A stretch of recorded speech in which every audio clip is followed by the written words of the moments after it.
Hello, and welcome to Literacy Matters, conversations with me, your host, Cheryl Lundy Swift. I am super happy to be here today with Nancy Akhavan. Nancy, welcome to the show. Thank you, Cheryl. Thanks for having me here today. I'm so excited to be with you at Literacy Matters. Great. It's been a pleasure getting to know you, and I would love for our audience to also get to know you. Will you please tell me a little bit about yourself and your literacy journey? Sure. So I have been in education like forever. I'm not going to tell you how long, but when I started teaching, I taught the littles, like grades kinder through third grade, and worked a lot on reading and teaching children to read in a bilingual program, actually in Spanish. And then I became a principal. I was the principal of 3 different schools, and I coached my teachers myself and did a lot of co-teaching with my teachers in reading. And then I went on to a variety of positions, resource teacher, support teacher, district office positions, where my focus has always been on literacy. And eventually I ended up all the way supporting high school teachers with students who still had some reading needs. So I have taught reading K-12 throughout my career and seen a lot of different needs with students. My area of focus with students has been work usually in Title I schools with large demographic groups of students, very diverse groups of students, and often students who might be considered historically underserved in education. They, may come from lower socioeconomic status and not always have access to the same, literacy tools or literacy experiences outside of school. So my drive has always been to provide students all opportunities to learn to be a reader in school when they're with us every day, because they bring so many gifts to school with them, and we need to just enhance their gifts and make sure that they can read well. That's absolutely beautiful. I really appreciate that. And when we think about that, I'd really love for you, you mentioned this diverse kind of background that you have in working with diverse students. I would love for you to tell me how you might organize reading instruction to make sure that all students learn to read. Could you share a little bit about that? Sure. So, I laugh because I started teaching reading a long time ago in the midst of when phonics wasn't as important as a measure, but I always found it to be really important, because if the children can't sound out the word and say the word, we're not going to have much luck at figuring out what the words mean, because if they can't say the words to themselves, how can they think through what the words might be saying or what the sentences might be saying? So I believe that children need a strong background in phonics. But the other thing I believe is phonics has to be in the context of reading real books. Why learn phonics if I don't just put a book in your hand and let you practice right away? And the joy when you see students be able to read a sentence in a book and they know they're reading it, there is nothing like it. There is nothing better than experiencing that sitting alongside students. So I really believe in phonics instruction, but I also believe in putting books in their hands immediately so that they can practice their phonics, and then they can think through the meaning of what the words are saying to them. And then there's purpose to both pieces, the phonics and figuring out what the words are saying. That's a really, when we think about teaching phonics, oftentimes we know, obviously, we teach it in isolation, and I'm loving that you're talking about teaching it in context and that should be connected to text in some way. Why does that make so much sense to teach phonics when you think about that context of reading? Yeah. I'm so glad you're asking, because it takes me way back to my first grade classroom, and I was in teaching first grade at a time when phonics wasn't as popular.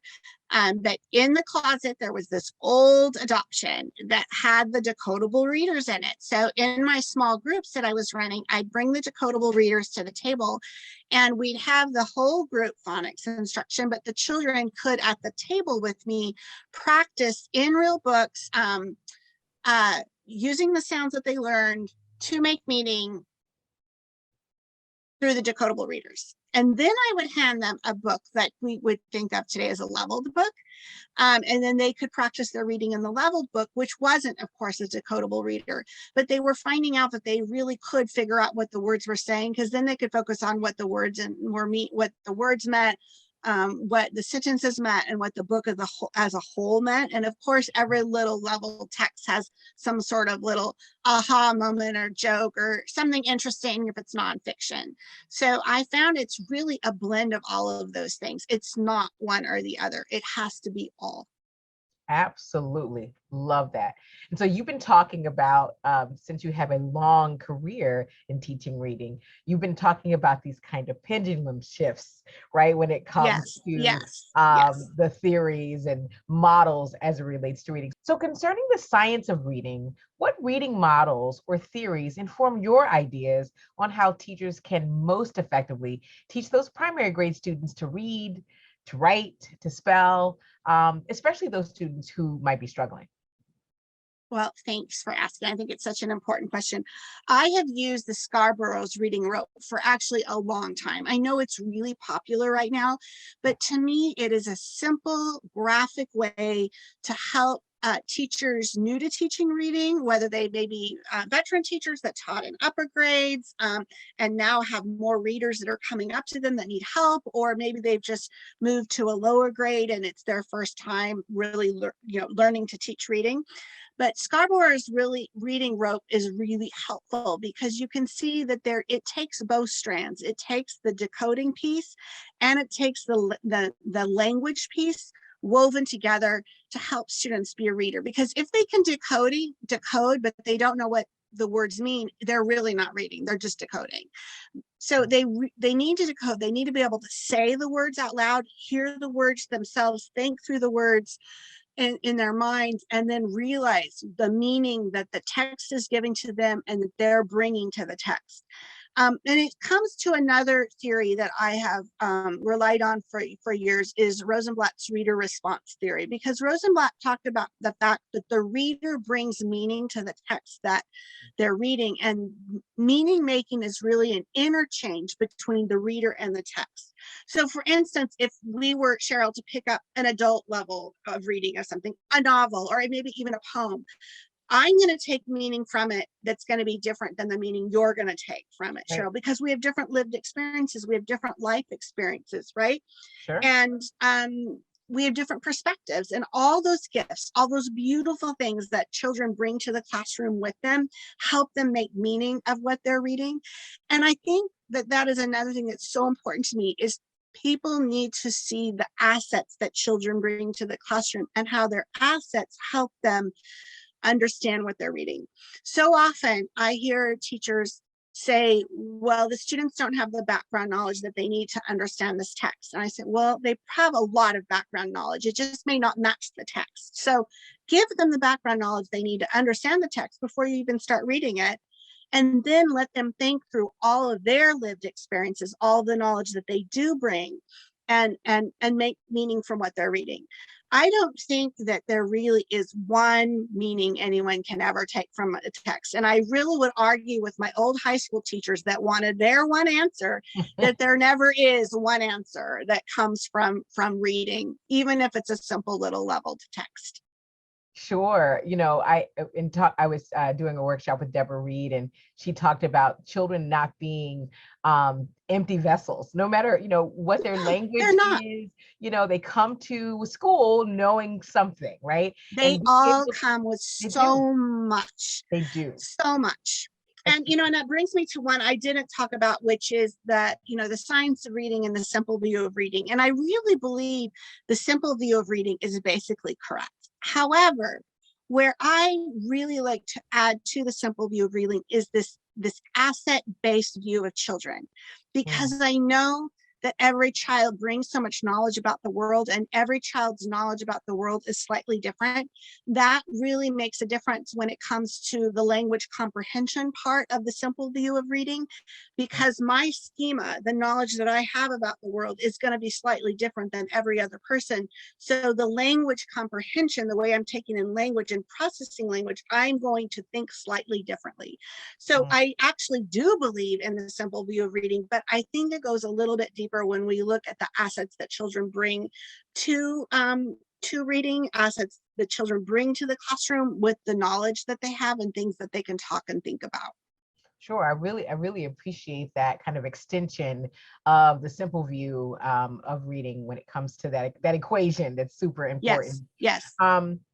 So now you mentioned also you were talking about Scarborough's rope in that strand, and you kept talking about comprehension as well, which you mentioned sometimes phonics and comprehension don't always come up in the same conversation, right?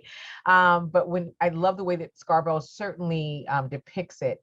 Can you crack open for us what language comprehension really entails and how it comes to play during actual instruction? Yeah. So really the first thing that comes to play is the background knowledge or the prior schema that students have. And that's why I often tell teachers, if you don't think they have it, then let's have a discussion. Let's pull up some YouTube videos. Let's pull up some pictures. Let's talk through the topics that might be presented in a book so the children can build their own knowledge before they start reading. So background knowledge is so important. And then of course, if they're reading nonfiction, they're going to be adding to the background knowledge that they have or that you've developed as they're reading. And that just pairs with vocabulary. So many times I look at teachers say, they don't know the vocabulary. Well, first, do they have the background knowledge? If they don't, you need to provide a foundation. And then we need to talk about the vocabulary, because we learn vocabulary through reading, but we also learn vocabulary through direct vocabulary instruction, but we can't instruct on every word. So we need to teach the most important words in a book, not every single word they may not know, but the most important ones that is going to help them comprehend. I think a lot of that comes from oral language development, talking with students a lot about the book they're going to read, about the topics that might be in the book, about the themes, or if it's nonfiction, the information. And sometimes, like I used to teach in a late exit bilingual program. So often we would stop and slow down and just talk about the syntax and the grammar, because it wasn't always familiar for the students if they were reading in English and they were a Spanish speaker, or they could read in Spanish, but now they were learning to read in English. We would often slow down and just have conversations around the grammar to develop those oral language skills, and develop the knowledge they need orally before they start reading. So I think that the more students know about the world, the more they're going to be able to comprehend what they read. So it's so important to ensure that we're pulling topics from social studies, from science, even from literature, and having deep conversations so that students can learn about things that are interesting, can build their background knowledge, and can bring all of that to the table when they're reading. I hope that makes sense. It was kind of like a long answer, but I hope it made sense. Well, I think it certainly does. You talked about really making sure that you are incorporating these disciplines for sure, which I think speaks almost to thematic, instruction, right? Yeah, it does. And it speaks also to all of those years that a lot of us felt like, I have to teach reading and writing all day, and I don't have time for science and social studies. But science and social studies teach children to comprehend the topics and ideas that they come across in reading, so they really go hand in hand. Yeah, it gives them an opportunity to also practice those important phonics skills within context, right? So exactly. Yeah. Because again, if they can't say the words, how are they going to figure out what they mean? Exactly. So you've talked about oral language and building vocabulary and comprehension and building background knowledge, all of these kind of big things. How does a teacher keep all these balls in the air day to day and week to week? Well, I have been writing now for 20 years. So all of the books that I've put out have led me down many different avenues of research. I've done lots of research in different areas of reading and writing instruction. So through those years, I've developed a framework that I call the Lit Six, 6 elements for literacy, the Lit Six.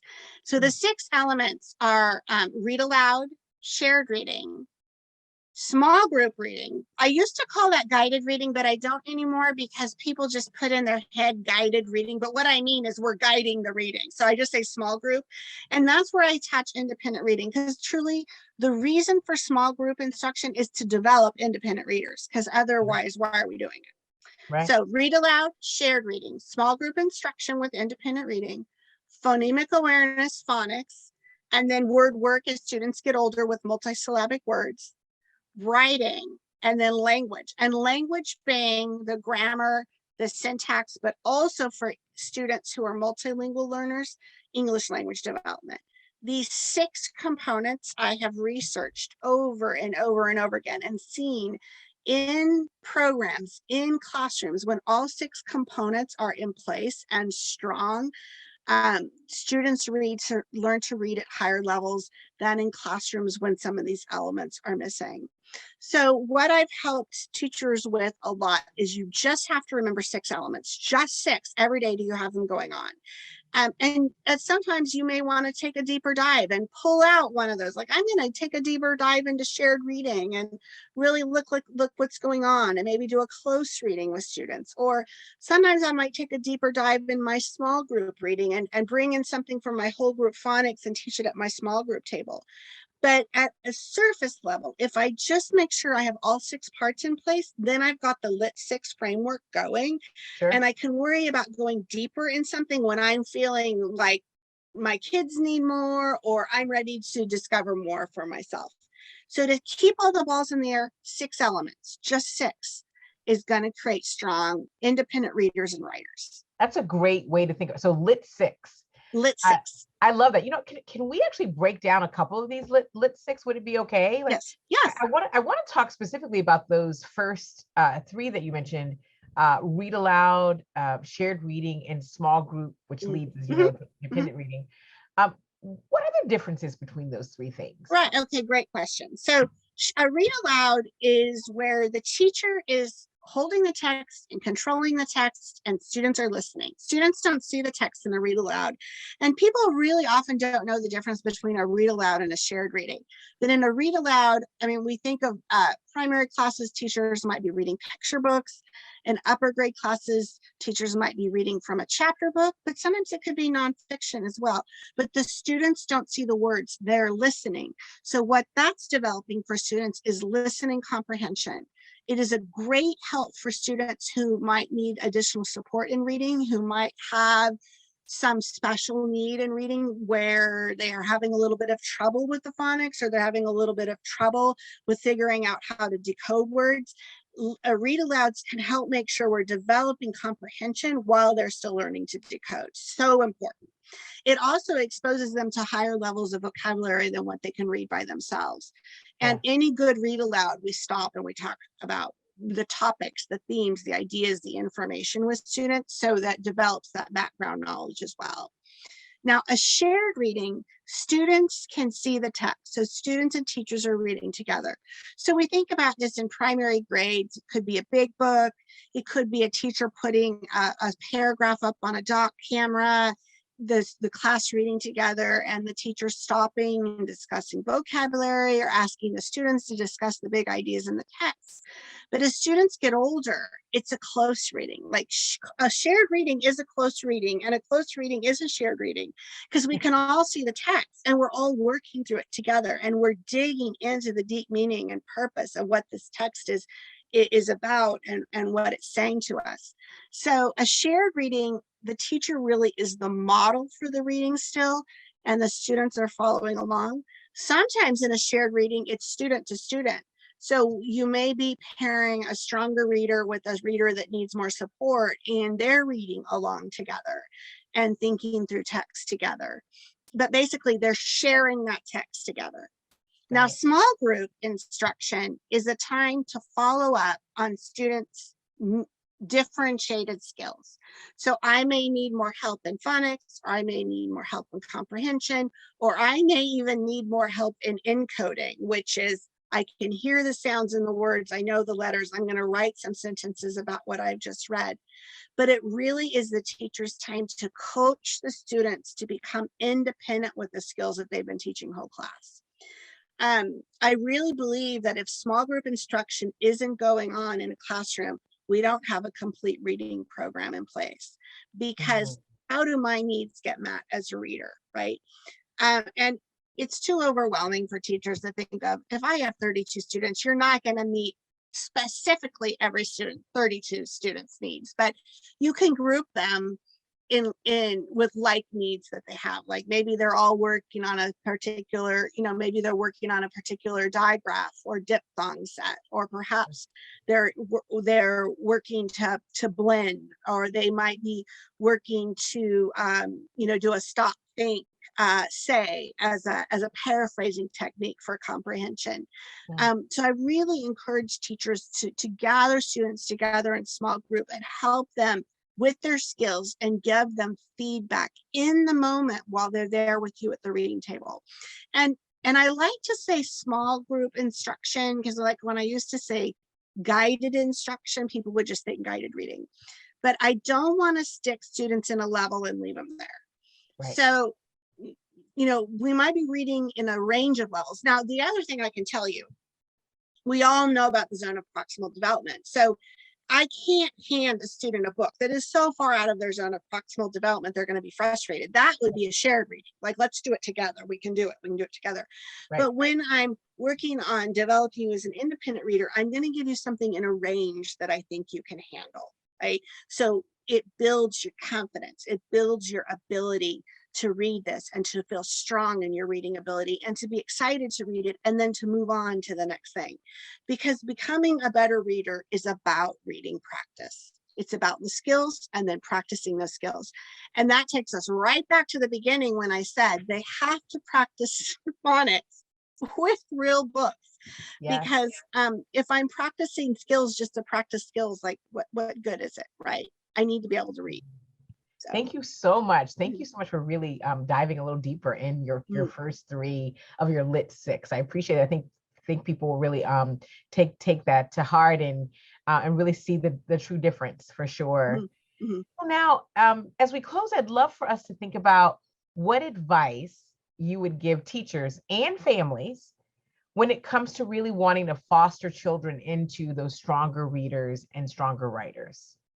So the first advice I have to teachers is focus on the Lit 6, focus on all 6 parts, but make sure students have time for independent reading every day.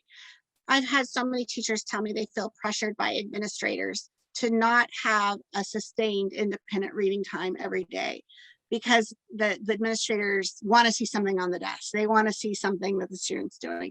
And I think it's a great conversation to have with the administrator. I was a principal of 3 different schools, so I learned as much from my teachers as they learned from me.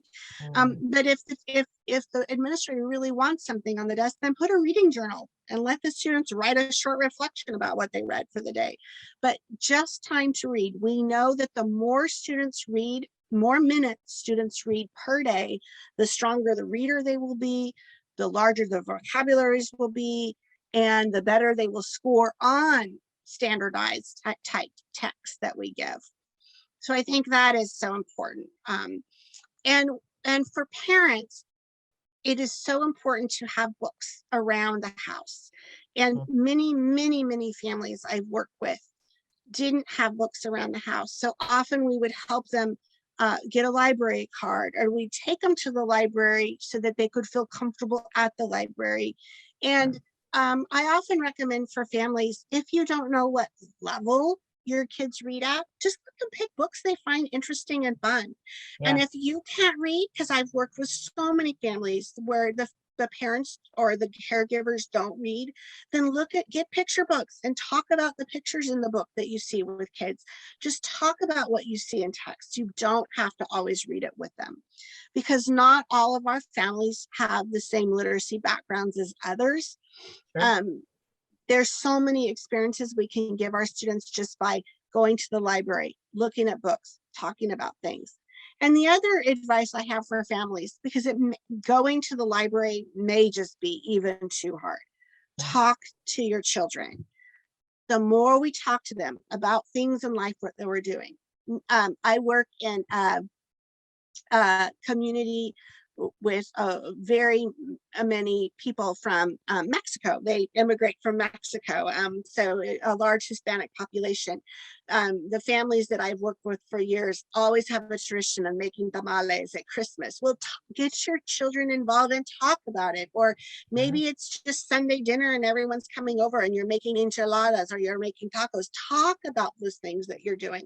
I think sometimes parents don't know the power of just talk with children, and how developing oral language in any language you speak develops children to be strong readers and writers in English also.